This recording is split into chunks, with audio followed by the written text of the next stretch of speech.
against if the reasons are not logical. Now, don't get me wrong, you might have logical reasons to support your belief. That still doesn't mean I have to believe it.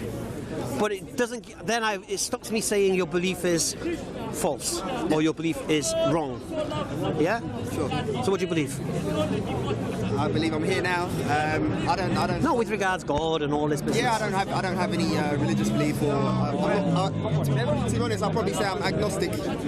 So you're in a kind of don't know situation. Yeah, I mean, I don't think we could. I don't think it's for us to comment on it. Really? I mean, you said that your belief from God follows from like your logic. Your belief of God follows from logic, right?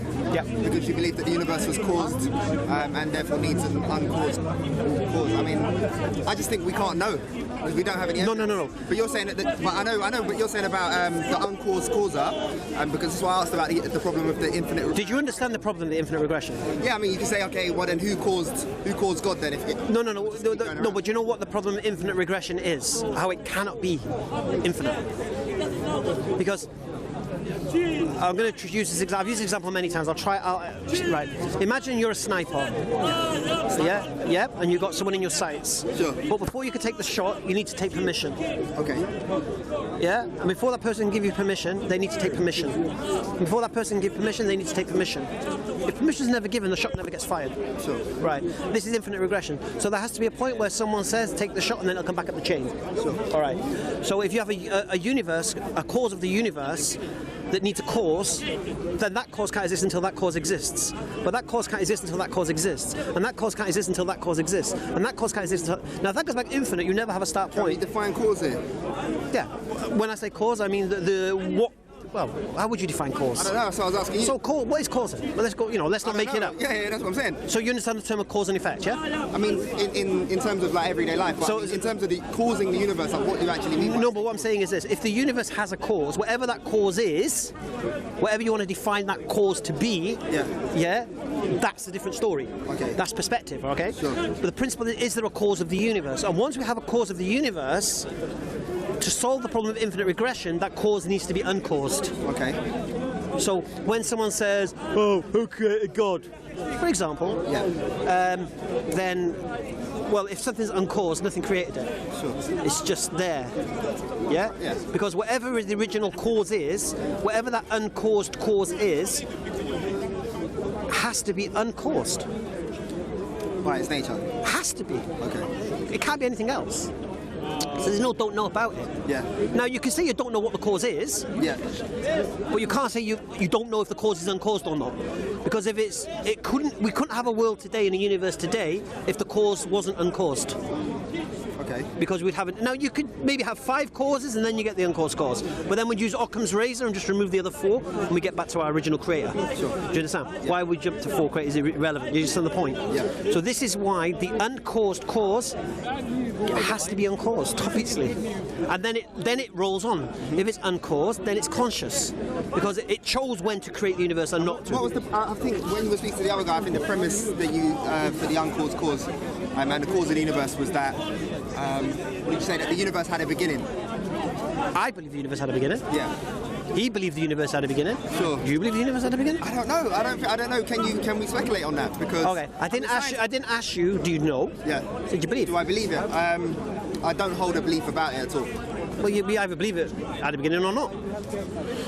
I just don't have any belief about it. But yeah, I mean, I would say I actually don't know. So yeah, I don't have a belief on it. I don't think we can. I don't think I'm in a position to have a belief. Do you believe the universe has always been here then?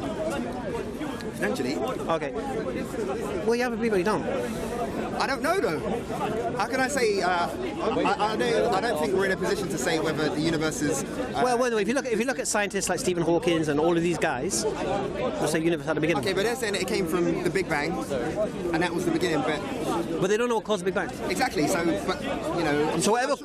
There's other models where it's like Big Bang and then collapse and then go back to. That's an M theory. No. It's like I said earlier to the guy.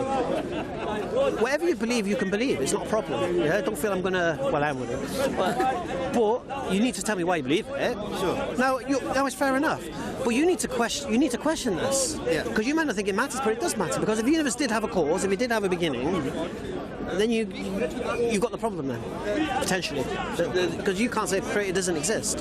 Yeah. Do you understand? So you would have to then look at probabilities of what's more probable, this multiverse business, and then you have to look at fine tuning, and you have to look at all this stuff. And could this have all happened by random accident and all that? Do you understand? Yeah. Then you have to look at entropy and all of these things, and then you'll come to the conclusion the universe at one point didn't exist, then it began to exist.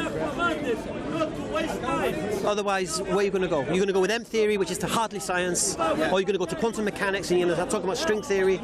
But again, this is all pseudo. There's nothing here factual here. Sure. This is just trying to escape into something that you don't have to explain, but you can hold on to, which is fine. I mean, but look. Because here's the thing you've got to understand. Okay. In reality, I don't really care what you want to believe. Yeah. All right.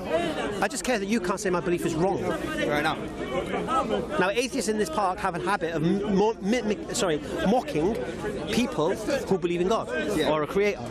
They think they have this right, this rational, intellectual, reasonable higher ground that they can stand up and laugh at people who believe in a sky daddy. Yeah. For example, I'm here to show you haven't got a flipping leg to stand on me, because you don't know how the universe came into existence. Exactly. So you could be wrong, thinking it happened by accident, or thinking it happened just by some natural phenomena. Could be wrong, mate. Yeah. Yeah? Now, when I ask an atheist, how did the Big Bang happen? They say, I don't know. And I said it earlier. The reason you don't know is because there's no natural explanation. So you don't know them. Because of naturalism. Because if you have an assumption that everything has a natural explanation, then if you don't know a natural explanation, you can't say anything, can you? You have to say, I don't know. Yeah. But if you don't know something, you can't say I'm wrong about what I say about it. So how did the universe begin? I don't know. Oh, well, I believe it happened. They say, no, you're wrong. You don't know. Yes. So that's my stance. Sure. With the creation of the universe, what kind of time scale? I know that guy threw out a figure about 13 billion years or something.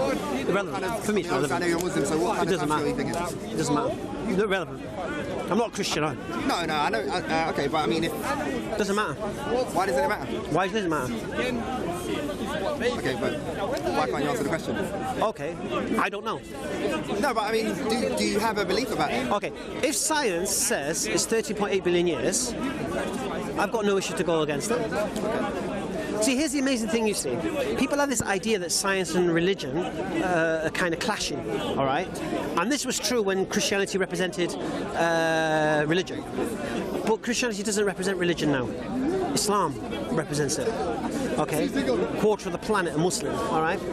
We embrace science, as I explained about the Renaissance and all of this stuff, yeah? So I challenge anyone, bring something that's proven scientifically that goes against what Islam teaches. You can't bring me anything. So Islam is completely compatible with science. Unless you want to talk about miracles and such, but then you've got a problem because you're blind to the supernatural. So if the supernatural was happening in front of you, you don't have a model to measure it by. You've got no tool to measure it by. So let's just say, for example, God does exist, and he's a supernatural force. You'll never know if science is your model. So I mean, say something materialised in front of us now. Say, I'm as I say, agnostic here, but say something materialised in front of us now. You'd look for dynamo. You would say, well, what happened there? Yeah, what would you say? I would say, I don't know. That's crazy. And have you seen Dynamo and the bucket of fish? Yeah, I've seen him do you put crazy stuff. All right, okay. But Look, as a Muslim, what would you say? Something materialised, out of thin air, say. okay, I'm a Muslim. I believe in the supernatural.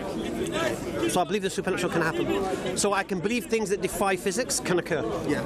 Yeah? So when people mock Muslims about flying horses and all this nonsense, the way they say it, I have no issue with a flying horse. Because if God, the creator, can create the universe from nothing, I'm pretty sure he can create a horse that flies.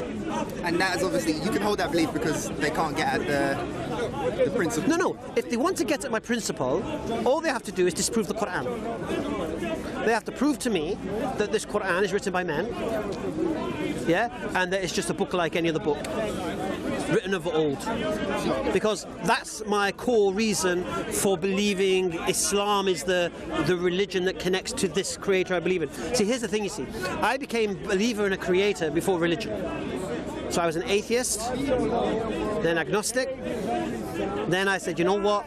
I'll concede a creator, but I don't believe in man-made religion. So my belief in a creator had nothing to do with religion. It was only the religion that could connect me to the creator, though, because I had no means to connect. Okay. I had a means to, talk to the sky, don't get me wrong. Yeah. But I had no means to receive guidance. Sure. Yeah? And then I looked throughout history and how it works, and I can see how God would work. Because we have to relate to the guidance, yeah? There's no point an angel showing us what to do in that sense. Yeah. We need a human being who we can measure ourselves against, who's like me. Yeah. Yeah? So I can follow that example, because if you're going to give someone a role model, they need to be like us. Of course. Yeah, it can't be abstract, it can't be a flipping God. Yeah. It's stupid, isn't it? All right. So this is why I say to Christians sometimes, how can Jesus be your example? You believe he was God. He was never a father, he's never a husband, he's never a businessman, he's never a leader. Yeah. What is it? Yeah. There's nothing to follow there. I don't get it. But with Muhammad ﷺ, we get a man who was a leader, who was a husband, who was a father, who was a diplomat, who was a businessman, all of these things, right? A religious leader. And basically, there's a book written by a guy called Michael H. Hart called The World's 100. Read it. It's a very, very good book. And basically, he's a Christian. And he wrote a book of the most 100 influential, successful people who've ever existed. And he put Muhammad number 1. And he's a Christian. Yeah. So when he was asked, why did you put Muhammad number 1? Put him above God in his eyes. No. He says, he's saying- because he says, no, he's number 1. So Isaac Newton is number 2. Jesus is number 3. And St. Paul is number 5. All right. And he says, I couldn't put Jesus higher than number 3 because it wasn't him who spread Christianity. It was Paul. Okay. And Paul couldn't have spread Christianity without Jesus. So they needed each other. Sure. All right? Because it's Paul who created Christianity in the sense it is. Yeah. Okay. But Muhammad ﷺ alone was supremely successful on the secular and religious level in every aspect. So we have this man in history who was successful at everything he did. Yeah? And what does Allah say in the Quran about this man Muhammad? We shall make you, O Muhammad, an example for mankind. So 1400 years ago, the Quran promises that I'll make you an example for mankind to follow. And in the 21st century, we have a man writing a book and putting the man who's the most successful, influential who ever existed, Muhammad. And the man writing it is not a Muslim. So it makes you scratch your head a little bit, yeah? So this was the point where I needed a connection to this creator. Christianity didn't cut it for me. Yeah. The model of God in the Christianity just seems so barbaric. Yeah. If you read the Old Testament and the genocide that took place, it was unreal. Listen to this, right? Moses goes up to the mountain, and what was the second commandment? Thou shalt not kill. Was it? Thou shalt not kill. Yeah. Right. Then he comes from the mountain, and he sees that the Israelites have started worshipping a golden calf. So then he orders the Levites to put swords by their side and to go through the camp and kill 3,000. Kill your brother and your neighbor. And 3,000 were killed. Now he's just come down from the mountain. With thou shalt not kill, right? And 3,000 people are slaughtered as a repentance for them worshipping the golden calf. All right. Then we find Moses being told to commit genocide on whole nations. So Moses goes to fight the Midianites, right? And so he destroys the Midianites. And what happens in war? When you defeat the army, you take the women and children as captives. That's the standard. Yeah. So anyway, so the Moses' army, they slaughtered all the men, and they brought all the women and all the children of the Midianites to Moses. And said, and Moses got angry. And he says, why have you left all the women alive? Kill all the women and kill all the small boys. And leave the girls who have not known a man. Right? What? Moses is commanding from God to completely annihilate the whole male heritage of the Midianites. All right. So what's left now? 32,000 girls. 32,000 girls whose mothers, aunts, uncles, grandmothers, all slaughtered, shared out amongst the men. Right? This is from Moses after he's given the command, thou shalt not kill. Now, here's the thing about Christian teaching. God doesn't change. What? so we read about God in the Old Testament. I read a meme from an atheist one time, very, very funny. It says, why are Christians so afraid of the devil when it's God killing everyone in the Bible? Right? Sure. Because if you read the Old Testament, first we got the Canaanites slaughtered, then we get the Amaleks slaughtered, then we get the Midianites and the Moabites slaughtered, then we get cities burned to the ground. Yeah? And God doesn't change. So we come to Jesus and we see 1 year of his life kind of mirrored in the Gospels, kind of hearsay. And what do we find? He's racist. He's calling Gentiles dogs. Yeah, he's abusing the Pharisees, calling them sons of Satan. He physically abuses them at the temple. Where's the peace, man? And Christians say, oh, he's the Prince of Peace, promised in Isaiah. Wait a minute. Didn't Jesus say, think not, I've come with peace? So Jesus says, think not, I've come with peace. Yeah. So how can Jesus say, think not, I've come with peace, and the Christians say, he came with peace? Sure. It's balmy. All right. So anyway, then Jesus tells his disciples to go out and make disciples of all nations, and don't worry if they don't listen to you. Just wipe your dust from your sandals and walk away. Christians like to do this to show humility, innit? They say, oh, you're not going to listen to me. Okay, I tried, and walk away. Well, then what does Jesus say after that? Because the fate of that place, what happened to Sodom and Gomorrah will nothing compare to that. So Jesus now is saying what? Those who don't listen to you, just leave them. And when I come back, I'm going to kill them all. And then I'm going to throw them all in hell. Oh, I can buy this. I can buy this. And the Christians always make this claim. They say, oh, the God of the Quran is not the God of the Bible. You know what? Damn right. Do you know why I say that? Because nowhere in the Quran does it say kill innocent people. But no Christian says the God of the Quran is the God of the Bible. No, there's no Christian. No. Christians say the God of the Bible is not the God of the Quran. Yes. Yeah, and I agree. That's correct. And I agree. That's correct. And the reason I agree, because in the Quran, God does not slaughter children and babies. But in the Bible, by the bucketful. Yeah. Now for me, God, what does he say in the Bible? God does not change. So, and this is a God that demands blood. Blood sacrifice. There's no remission of sin without blood. My Creator, Allah, doesn't ask for blood. He just asks what? Repentance. So if you do something wrong that blasphemes God or goes against God, all you have to do is ask God to forgive you. Now let's just say you mugged this geezer and you ask God to forgive you for that. No. You have to go to him and ask him to forgive you. And if he won't forgive you, then God can forgive you. Sure. All right? Look at the difference. If you read the Quran, you'll see Allah is like he says to Muhammad, you're not a dictator over them, merely a warner. So you're just here to warn the people. You're not here to force them to do anything. Yeah. Allah tells you to only fight those who fight you. Yeah. And the people who want peace with you, there's no harm in that and whatever. You get me? But when you read the God of the Bible, wrathful, jealous, murdering, genocide, raping, torture, it's like, what's going on here? He's explained it. It's a Bible, isn't it, man? It's a Bible. But then doesn't the Quran say that? Why are you upset? Don't be upset. It's your Bible, man. Muslims. It's your Bible, man. But doesn't the Quran say that the Quran is following on from Now here's another false assumption. Okay, the Quran talks about the Torah, but the Torah is what was given to Moses. The Quran talks about the Injil, which was given to Jesus. Now we don't believe the Injil is the New Testament, and we don't believe that the Torah is the Old Testament. We don't believe this. Yeah, we believe they've been corrupted, both of them. Yeah, we don't believe Jesus was given a Bible. He was given a message. Okay, and if you read the Bible, it says in the Bible Jesus was preaching the Injil. So he was preaching the Injil, which he was given.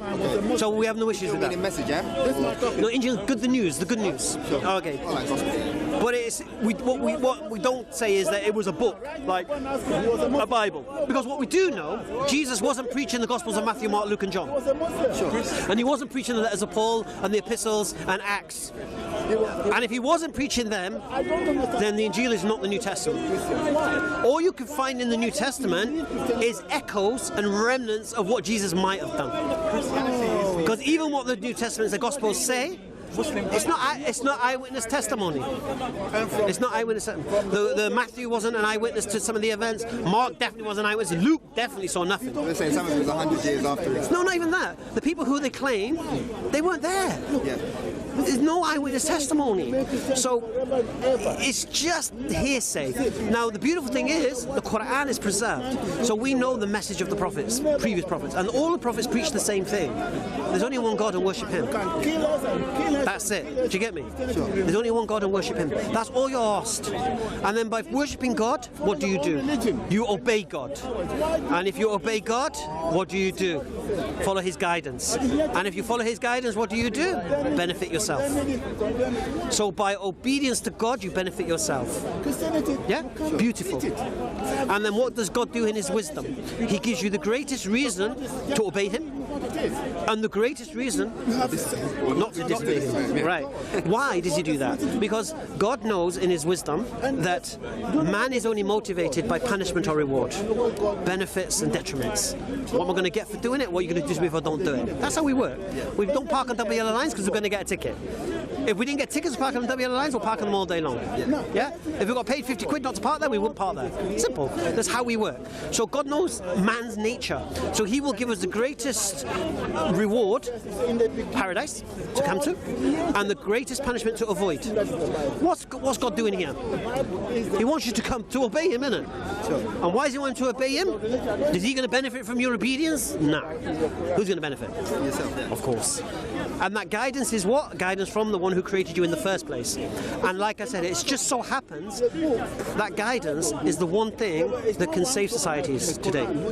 That can stop all this, stop the rot. Because all these poisons that are in there, they're all prohibited, man. 1400 years ago, the author of the Quran knew what would cause problems for society in the 21st century and prohibited it. They're probably causing problems back then. You reckon?